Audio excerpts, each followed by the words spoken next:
I told you in the last class, that we are the latest version of the hominins. In the last class, I said there are about 27. I only mentioned some. Happiness, Augustus, and the rest of them, Sahel. There are about 27. And Homo sapiens is the last, the wise one. Now, listen, because you have to think it to understand it. The Homo sapiens is the last. Now, the interesting question is, how did they appear in every continent? How did Homo sapiens appear on every continent? Where did they come from? Before Homo sapiens, you have Homo erectus, you have Homo habilis, you have Neanderthal, then you have Erectus. Now, listen, how did Homo sapiens, that species of human, get to all the continents? Where did the original one come from? That Homo sapiens. Yeah, that's what they're saying. But they now said, if it is Africa, how did they cross the water to Europe, to Asia, to the Glacier, Iceland, Greenland? Yes. I mean, why are they not black if it is Africa? And that's why this topic is important. We call it human migration. Well, as I was reflecting on this topic on the night, it just came to my mind. How did they know the vegetable that is edible? How did they know that you can't cook olive to eat, but you can cook a wedu? Who was the genius that tried the weeds first? How do you separate ugu now from tatache? Tatache is pepper. Yeah, I know it's about cooking. And then from okra is a seed. Shock. I know they have very different names. Ewuro, Efo, and the rest of them. Think about it now. How did they know how to separate ewuro now to cook and not to pick guava leaf to eat? Who made that fantastic discovery? Who made that discovery? Girls or your parents? How did they know that when you are trying to cut a chicken, there's a particular part you have to throw away? And they said that thing gets to the meat to spoil it. How did they know? How did they get to that information? Those are things you've taken for granted, basically. It's the same with human migration. If we are saying Homo sapiens is now the latest, and everybody in the world, Nigeria, America, Britain, France, we are all Homo sapiens, the question is, how did they get there? It's like talking about the origin of human. Some will say it was God that created. Others will tell you, I'm sure they must have told you that lie, that it came from somewhere. You forgot it. If you want to find Lagos, just say, how did you get to Lagos? Who owns Lagos?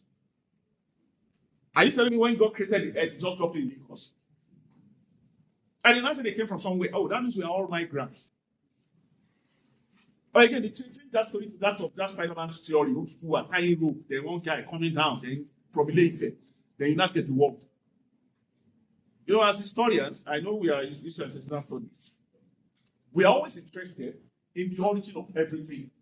I used to read comics. I love comics. I mean, Superman and the rest of the song. So I'm always interested in let me change it. I love cartoons.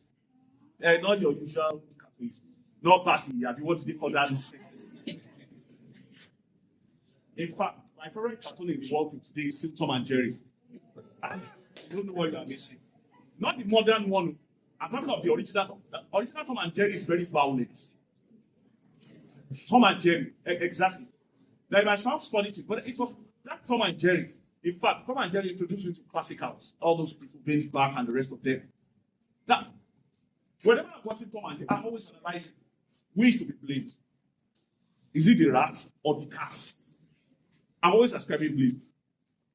Then later, I started pondering what is not even relevant to Tom and Jerry. What was the origin of their conflict? Who started that thing? Where did we get that idea from? That cats are always against mouse or rat? Or rat? I don't think Nigerian cats are interested in mouse. I don't think Nigerian rats have time for that. I don't think they're interested in it. Now, so like I said, you have that question. If, and it's a very, very valid question, if Homo sapiens is now the latest iterations of hominins, or the latest types of hominin, please, 15 minutes, just stop, because I'm sweating seriously. If Homo sapiens, now the question is, how did they now appear on every continent that we now call ourselves Homo sapiens? How is it that we don't no longer have Homo erectus in any part of the world, or Neanderthals, or Homo habilis? How come we don't have them in any part of the world now? Why is it that we are now all suddenly white? Today now we are not saying, where did modern human come from? If it's from Africa, those guys can walk out. That means they tread all over there are no planes, there are no trains, there are no bikes. That means, sorry, I'm sure they are teaching you Lagos history. You know that jobless man who now? I said, now they said the guy, it's unbelievable when you look at the guy's history. He said the guy was chasing bush rats all the way from Ife until he got, it was meat he was looking for. Now imagine your destiny, chasing rats all the way. Maybe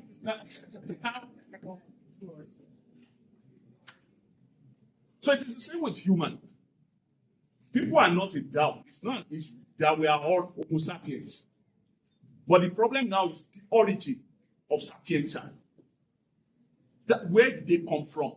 When did the switch take place? How did Homo sapiens eradicate erectus, Neanderthals, and the others? Because presently we can't see any erectus. We pass that stage to stand and take that. At least now, we left that stage to the first two. And that is more stools to left that stage. Now, there are two theories. There are two theories that explain human migration. There are two theories that explains human migration. How sapiens now became the dominant human form, the dominant hominin in the world. There are two theories that explains that thing. Sorry, I hope my attendance is ongoing. Pass the paper. Once I'm translating that paper, don't talk. Now, I said there are two theories that explains that migration. Just two. Now, the first one, just listen. The first theory is known as the regional migration theory.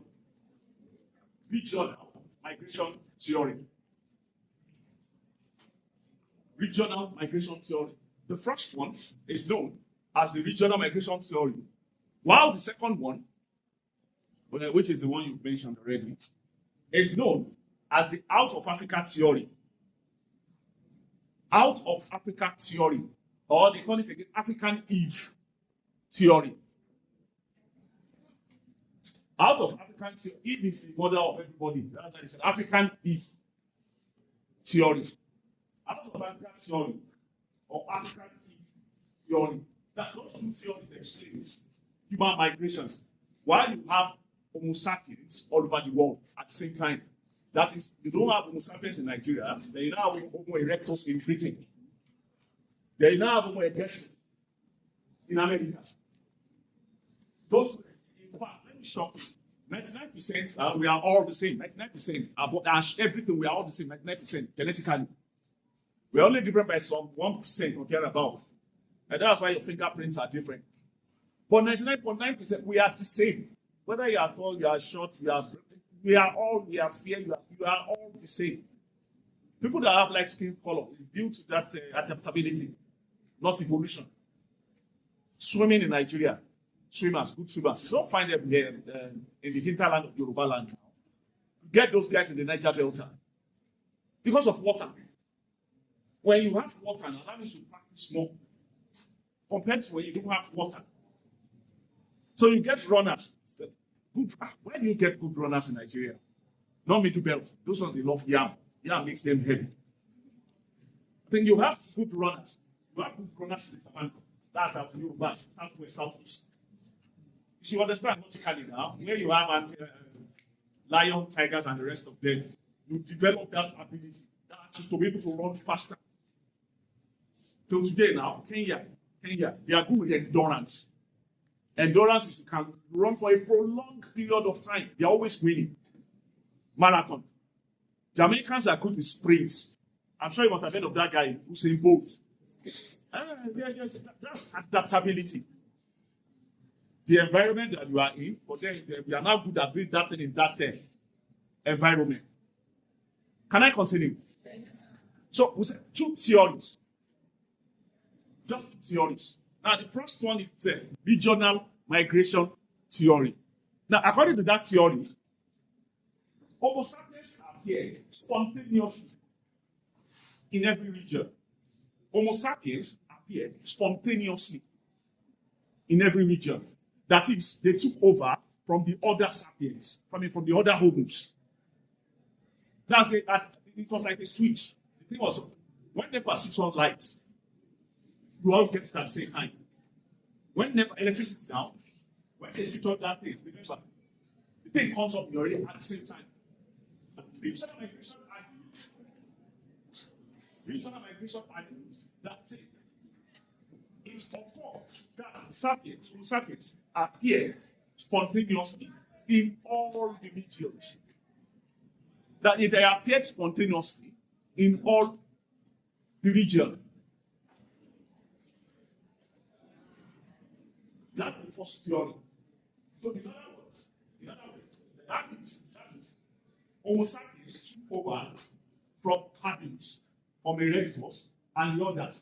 And they didn't have to travel from anywhere to the other. So that is why a particular tribe cannot make claim to be the first Homo sapiens. That it happens to everybody at the same time. That's what happens to everybody at the same time. Now, the second theory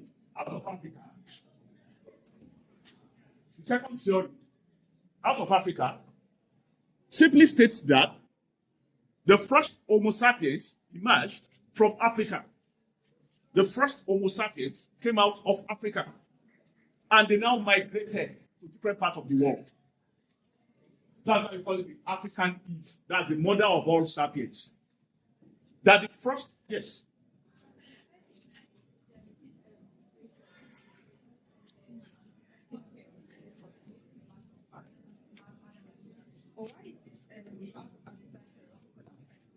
No. See, it's symbolism. Now, Eve is believed to be the first female in the world. That she was the one who gave birth to every other person. So they are just borrowing that name. That, in other words, that Africa is the mother of all sapiens. In other words, it's a symbolic something. Now, Africa gave birth to all Homo sapiens. That without Africans there can never be anything called wise. And that was why they call it the African Eve. Sorry. Now, the first Homo sapiens came out of Africa. Emerged in Africa. That there was that transition. And that was about 100,000 years ago. There was that transition from the last one, from, I think, Neanderthal, if I'm not mistaken, not habilis. There was that transition. There was a switch. That when the African transitioned from Neanderthal now to Homo sapiens. So it was that Homo sapiens, after they replicated in Africa, that they now move from Africa to the rest of the world. Yeah, they spread from Africa to the rest of the world. Remember, the world was not always this way back then. Because you're already wondering, how did they cross water? The world was connected together. It was a single circle, just one. There was no water separating them. It was later that they started breaking to continents. There's one single town there, I think it was known as Pangea. Then later it started breaking. So this movement started before the breaking of the continents. When I say continents now, there was no Africa, there was no Europe, there was no Asia. They were all together. In fact, there was no Sahara Desert. Sahara Desert used to be forested and green. So it was possible for them to trek across the Sahara Desert, then to Europe, to Asia, and the rest of them. That's why they call it the migration, African theory of the spread of Homo sapiens. Always remember, we are not talking of now. We are saying this thing took place 100,000 years ago. And then the earth was still connected back then. So it was blacks. Africa, not necessarily blacks, because they are not always black. North Africans are not black. They are light skinned. It's adaptation. We are dark skinned, also adaptation. There's a reason why. Probably I'll explain in our next class. Why? So one person, I was trying to use COVID-19. There's what they call the prime, the first human that had contact with that thing in China. And that gave it to everybody. That's why they keep saying China was the origin of COVID-19. The prime, the single individual. So you can now understand that it is possible for Homo sapiens to appear in one and spread to. How do you think all this pandemic spread? It's one person that will have it now. Then we now had our own Nigerian prime. The person that went to China came into contact with that thing, they brought it to Nigeria, they gave it to everybody. Out of Africa, which is not spontaneous, one person, the prime, first Homo sapiens, Africa, Nigeria, then from there spread to all over Africa. Then the world was still connected then. Then from Africa, jump into Asia, the Middle East, then Europe, then again spread. Yes, I mean, it was just from that thing, from that initial one. Of course, why I'm emphasizing this, it's important, especially going forward. That debate has not ended. They are still debating it till now. Africans, like you said, incorrectly, that it is African. Europeans will now change it and say, no, it is spontaneous. Now they now say, what is your evidence?